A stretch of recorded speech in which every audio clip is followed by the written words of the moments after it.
If you will cross-examine in accordance with these suggestions, I can virtually guarantee, not that you're going to be a brilliant cross-examiner, but that you won't be ashamed of yourself. You won't be a buffoon in that courtroom.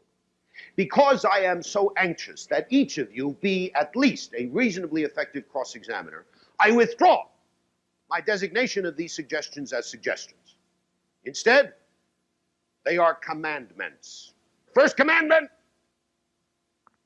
be brief. That's it. Short, succinct. Remember, cross-examination, unless you are Clarence Darrow, unless you are Max Stoyer, cross-examination for the rest of us, however, is a commando raid. It's not the invasion of Normandy. In, out, that's the whole idea. Right? So you will be brief. Second commandment. Short questions, plain words. Again, you've got to acquire the knack of asking short questions using plain words, because in law school, by and large, you have been practicing writing long sentences and using elaborate words, you know, lawyerese. I don't know why it is that it is a custom among lawyers to speak and write this peculiar dialect of English that is known to nobody else except lawyers.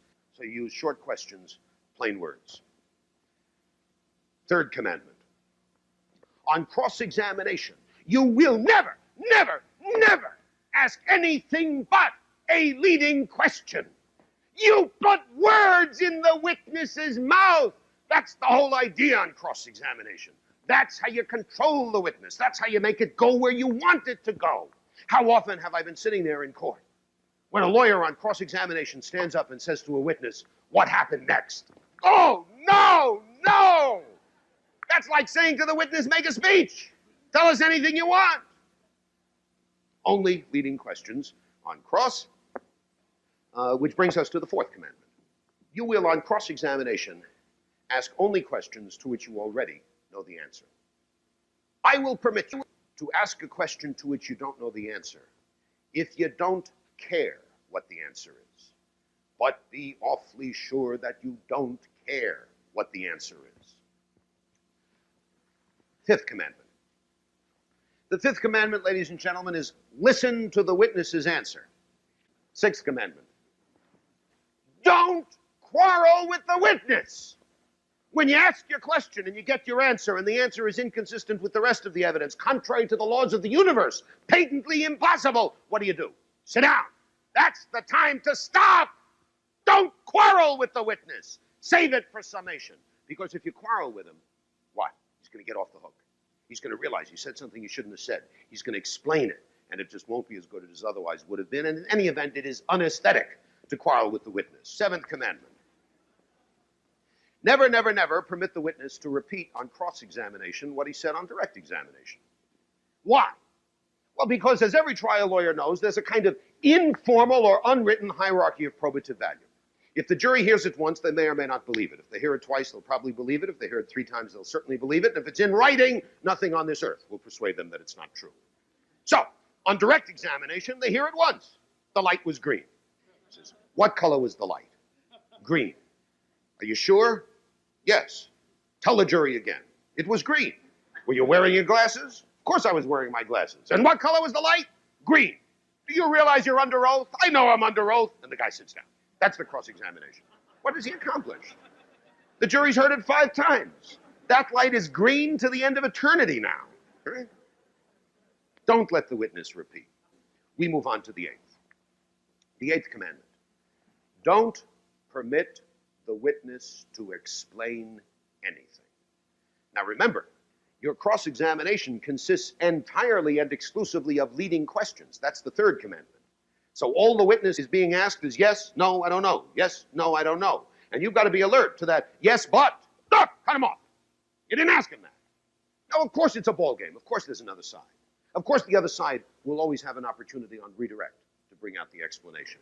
You play your side of it, let them play their side of it. If it comes out on redirect, it has the smack of an afterthought. It's not as persuasive as if it comes out in the middle of the cross. And maybe the other side won't bring it out because they don't know what the explanation is, or they're asleep at the switch, or something of that kind happens. And maybe the judge will interrupt and say, let him explain. Well, if the judge interrupts, there's not much you can do about it. But still, you play it the way you should play it. You conduct your cross-examination the right way, which is not permitting the witness to explain. 9th commandment, avoid one question too many. So easy to say. Don't ask one question too many, but it's so hard to do. Okay? Because you'll always recognize one question too many after you've asked it. Okay? Always, always. You ask her, no, come back, but it's too late. It's out there. And instantly it becomes the one question too many. The only way or the only thing I can think of that might help you is, remember, you ask questions only to get what you need to support the summation. And the instant you're within hailing distance of having what you need, sit down, stop. Don't push it to the line, and certainly don't go over the line. The apocryphal story, which in one form or another comes down the generations. The prosecution's case rests chiefly upon the testimony of an eyewitness who takes the stand and on direct examination says, I saw it, I saw the defendant bite off the victim's nose, I saw the defendant bite off the victim's nose, do something. Okay, the defense counsel stands up to cross-examine. And he does a terrific job up until the end when he asks one question too many. Just listen, right? Where were they fighting? Middle of the field. What time of day or night was it? It was high noon. And where were you? I was on the edge of the field. And what were you doing there? Bird watching. Excuse me? Bird watching. Oh, you were looking at birds. Yeah. The birds were in the trees, weren't they? Yes. So you were looking at the birds in the trees. Right. And your back was to the field where these people were fighting. Isn't that right? Yes. When is the first time you knew that something was wrong? When I heard the victim scream. What do you do now? Sit down. And what do you argue? No perception. His back was to the people fighting. He doesn't know what happened. Instead, the one question too many. Well, how come? If your back was to them because you were looking at the birds in the trees, how come you know, as you told us on direct examination, that the defendant, my client, bit off the victim's nose? How come you know that? And the famous answer was, well, I saw him spit it out. And that's the kind of answer you will get every time you ask one question too many. Well, believe it or not, that's 9. We now come to the 10th and last. Save the point for summation.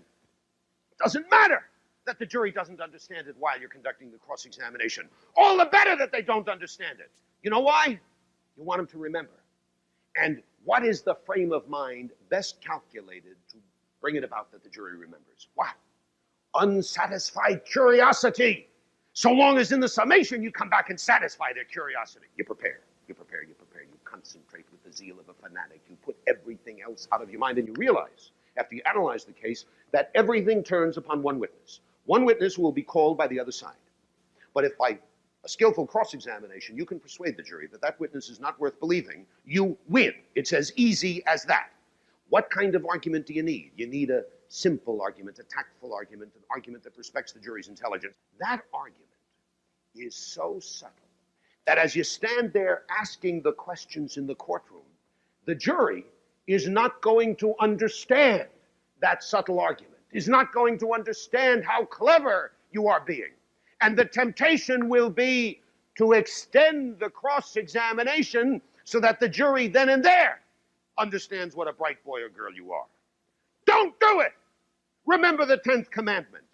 Save the point for summation.